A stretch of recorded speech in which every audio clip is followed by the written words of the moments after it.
প্রত্যেকদিন সকালে আমার ঘুম থেকে উঠে প্রথম কাজ হলো ছাদে এসে আমার এই নতুন লাগানো ঘাসফুল গাছগুলোকে দেখা। যখন এই ঘাসফুল গাছের উপর বৃষ্টির জল পড়ে থাকে দেখতে কিন্তু একেবারে অপূর্ব লাগে।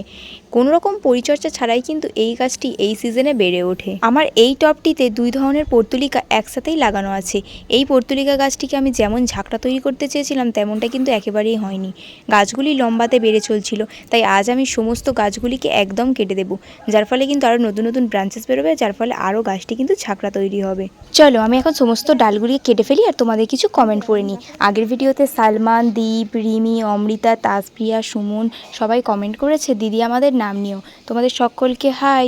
এছাড়াও যারা রেগুলার আমার ভিডিও দেখো আর সুন্দর সুন্দর কমেন্ট করো তাদেরকে অনেক অনেক ধন্যবাদ। সমস্ত লম্বা লম্বা ডালগুলিকে আমি একদম কেটে দিয়েছি। এরপর যে কাটিংগুলি নিচে পড়ে রয়েছে সেগুলোকেও গুছিয়ে নিয়েছি।